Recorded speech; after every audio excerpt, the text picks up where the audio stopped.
আরেকবার এই বসা দিই। আসলে ঘটনা নাকি আপনি উদ্দেশ্যটা কি? আপনি স্কুলের দিকে তাকায় থাকেন। ঘটনাটা কি?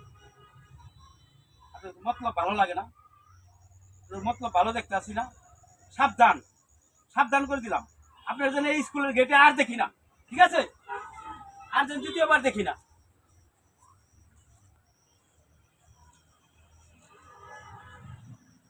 হায় রে দুনিয়া, আমি দেখি কি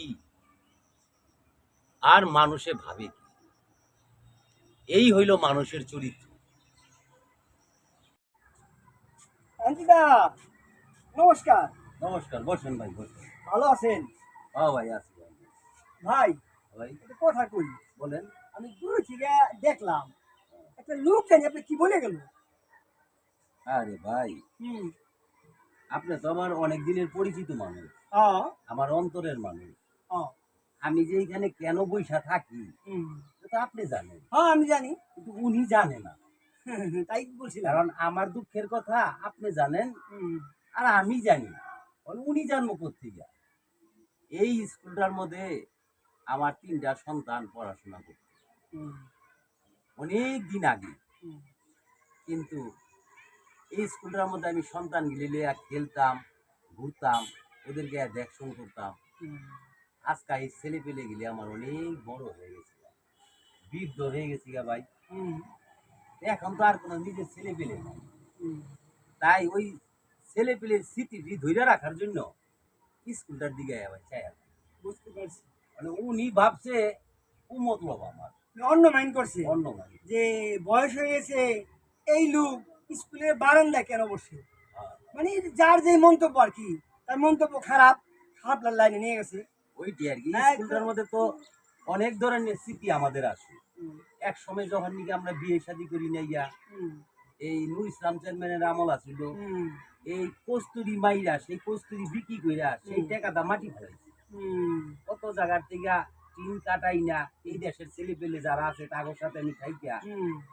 এই স্কুল হয়েছে। হুম। এখন স্কুল তো মার্শাল্লাহ অনেক উন্নত হয়েছে। হ্যাঁ। আমরা এখন দেখশনও করতে পারি না, হুম। এখন আমাদেরকে কেউ ডাকে না। কদর কমে গেছে। কদর কমে গেছে গা। হুম। তাহলে কমলে আর কি করবো? অসহায় লোক আমরা।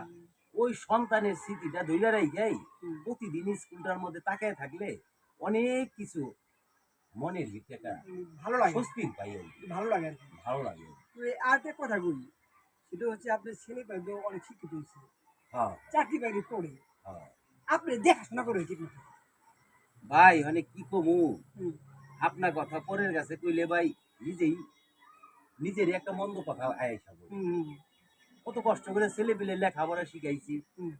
এখন ওরা সবাই মানুষ হয়েছে, বিয়ে শাদী কইরা যার যার মতে শেষে সংসারে গেছে। হুম।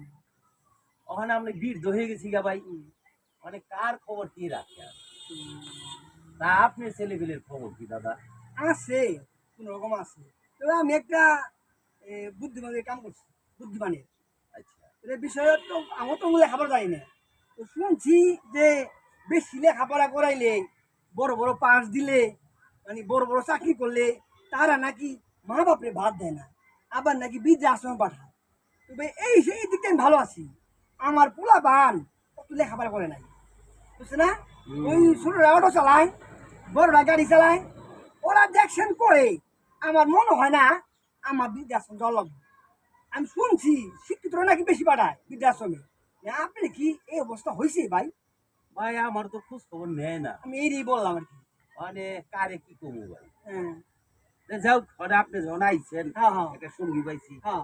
অনেকক্ষণ তো বইসেই রইলাম স্কুল। হুম। লন তাইলে এক কাপ চা খাইয়া গিয়া। চা তো খামু, শিক্ষিত হওয়া ভালো।